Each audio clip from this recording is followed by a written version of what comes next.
Hello दोस्तों, कैसे हैं आप लोग। आशा करता हूँ अच्छे होंगे। मैं भी बहुत बढ़िया। आज मैं आप लोगों को नई कहानी सुनाने जा रहा हूँ जो कि एक सीरियल किलर से संबंधित है।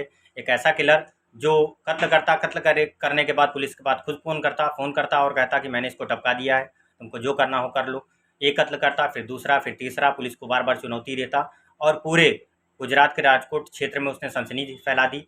अगर आपको कहानियाँ अच्छी लगती हो तो चैनल को सब्सक्राइब करिए। तो आइए मैं कहानी को स्टार्ट करता हूँ। तो राजकोट क्षेत्र में जो पहला कत्ल होता है वो 20 अप्रैल 2016 को पहला कत्ल होता है। और रात के टाइम में कत्ल होता है। एक व्यक्ति का कत्ल होता है जिसका नाम होता है सागर मेवाड़ नामक व्यक्ति होता है, उसका कत्ल होता है। और उसके सिर को एक बड़े पत्थर से कुचला गया होता है। और उसी के फ़ोन से पुलिस के पास कॉल आती है कि मैंने इसको टपका दिया है, तुमको जो कुछ करना हो कर लो। और पुलिस इतना लाइटली लेती है उसको। और ऐसे भी कहाँ पास कत्ल हुआ है किसी को भी नहीं पता चलता है, तो पुलिस भी नहीं जान पाती है। सुबह स्थानीय लोग पुलिस के पास आते हैं और बताते हैं, कॉल आती है और पता चलता है एक व्यक्ति की लाश पड़ी हुई है। तो पुलिस वहाँ पे जाती है और देखती है एक व्यक्ति सागर मेवाड़ नाम का व्यक्ति होता है। और उसका कत्ल हो चुका होता है। एक बड़े पत्थर से उसका सिर कुचला गया होता है, पत्थर पासी में पड़ा होता है, पत्थर पे खून लगा होता है। तो पुलिस समझ तो जाती है और ये भी जानती है कि एक रात में कल वाले दिन एक फ़ोन आया था। लेकिन फ़ोन जो आता है वो सागर मेवाड़ के फ़ोन से ही आता है। और वो फ़ोन, वो जो किलर होता है वो अपने साथ लेके चला जाता है। उसका फ़ोन लेकर चला जाता है और उसका पर्स लेकर चला जाता है और उसके कपड़े अस्त-व्यस्त कर देता है। और फिर पुलिस छानबीन करती है, कुछ पता नहीं चलता है। लगभग 1 महीना 3 दिन के बाद में 23 मई को राजकोट क्षेत्र में ही एक दूसरा कत्ल होता है और पुलिस के पास फिर फ़ोन आता है कि मैंने इसको टपका दिया है, तुमको जो करना हो कर लो।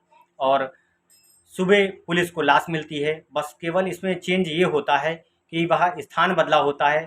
सेम उसी प्रकार से वह व्यक्ति कत्ल करता है और पुलिस के पास फ़ोन करता है और मैंने इसको टपका दिया, तुमको जो करना हो कर लो। और पुलिस सुबह जब लाश मिलती है तो पुलिस देखती है पत्थर से, बड़े पत्थर से उसका सिर कुचला होता है, उसका पर्स गायब, उसका फ़ोन गायब, उसके कपड़े अस्त-व्यस्त।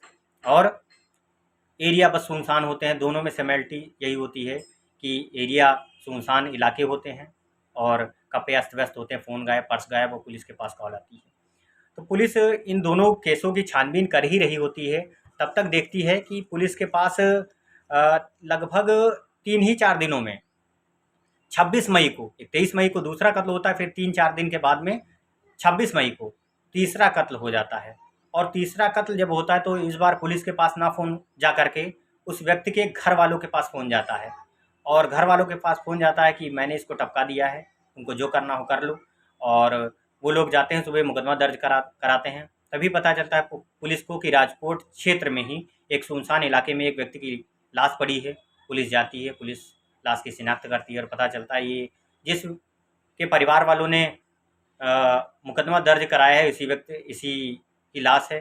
और बस सेम वही तरीका होता है, सब कुछ वैसा ही, बस इस बार कॉल व्यक्ति के घर वालों के पास जाती है। पुलिस छानबीन करती है और पूरे इलाके में सनसनी फैल जाती है कि कत्ल पर कत्ल हो रहे हैं और सेम एक प्रकार से ही कत्ल हो रहे हैं। सुनसान इलाके में जाने से लोग डरने लगते हैं और पुलिस अपनी छानबीन बढ़ाती है, तीनों फ़ोनों को सर्विलांस पे लगाती है और अपने-अपने तरीके से उन इलाकों में पूछताछ करती है, गश्ती बढ़ाती है।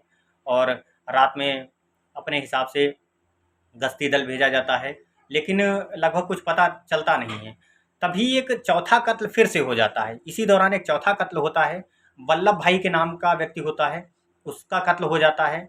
और यह कत्ल कुछ ही दिनों बाद फिर होता है और पुलिस के पास इस बार फिर कॉल आती है कि मैंने इसको टपका दिया है, तुमको जो करना हो कर लो। और पुलिस अपने फिर जब सुबह होती है तो सुनसान इलाके में वैसे ही व्यक्ति की लाश मिलती है और देखती है पुलिस चौथा कत्ल भी उसी प्रकार से हुआ होता है कि एक पत्थर से, बड़े पत्थर से उसका सिर कुचला होता है और उसका फ़ोन गायब, पर्स गायब, उसके कपड़े अस्त-व्यस्त। और पूरे इलाके में, राजकोट में सनसनी फैल जाती है। लोग रात को निकलने से डरने लगते हैं और पुलिस का भी थोड़ा बहुत प्रेशर ज़्यादा हो जाता है कि कत्ल पर कत्ल होते जा रहे हैं और जो किलर है उसका कुछ पता नहीं चल रहा है। और अब तक ये भी पता नहीं होता है कि वो किलर किस टाइप का है, कैसा दिखता है। और कोई डेट भी नहीं फिक्स होती है। सभी प्रकार से फ़ोन सर्विलांस पे लगे होते हैं, लेकिन वो जो फ़ोन लेके जाता है तो कभी उसने उन चारों फ़ोनों को इस्तेमाल ही नहीं किया है। वो 4 फ़ोन कहीं ना ऑन होते हैं, ना उन पे कोई सिम पड़ता है और ना वो फ़ोन कहीं बरामद होते हैं। उसके पर्स, पैसे वगैरह सब कुछ भी क्लू मिलता ही नहीं पुलिस को। पुलिस क्या करती है, छानबीन बढ़ाती है और अपने तरीके से काफ़ी ज़्यादा लोगों से पूछताछ करती है, लेकिन कुछ पता नहीं चलता है। तभी इतने में होता क्या है, एक पाँचवा जो कत्ल किलर करने ही वाला होता है, वो कत्ल करने के इरादे से कत्ल करता तो है, लेकिन उस जब व्यक्ति पर वो वार करता है, पाँचवें व्यक्ति पर, तो व्यक्ति के पीछे से वार करता है तो उसके चोट तो थोड़ी बहुत आती है, लेकिन वो व्यक्ति तगड़ा होता है थोड़ा सा, और तगड़ा होता है, बच जाता है, उससे हाथापाई होती है थोड़ी और किलर भाग जाता है और व्यक्ति की भी काफ़ी चोट लग चुकी होती है, तो वो भी किसी प्रकार से अपनी जान छुड़ा के वहाँ से भागता है और भाग करके आता है और पुलिस के पास बताता है कि ऐसा ऐसा एक व्यक्ति है जो कि मेरे पीछे से एक पत्थर से उसने वार किया है और इस टाइप का व्यक्ति है और इधर इधर गया। तो पुलिस क्या करती है, छानबीन करती है और उस दौरान इतने सीसीटीवी कैमरे तो होते नहीं हैं, लेकिन ये कैमरा वहीं पास लगा होता है जगह पास, तो व्यक्ति देखती है तो उसकी थोड़ी सी फ़ोटो आ जाती है और जो पाँचवा व्यक्ति जो हुलिया बताता है उसके हुलिये के हिसाब से उसका स्केच बनवाया जाता है। स्केच बनवाती है और पुलिस 2 लाख का इनाम लगभग उस पर घोषित करती है कि इस प्रकार का व्यक्ति जो अगर कहीं दिखाई पड़े तो सूचना दे।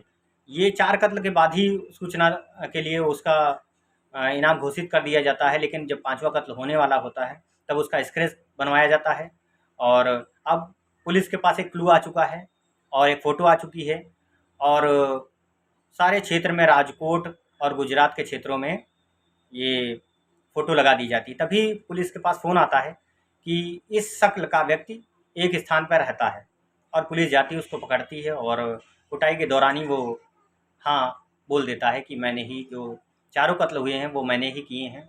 और लोग समाज से वो थोड़ा खिन्न होता है क्योंकि वो दूसरे टाइप का व्यक्ति होता है।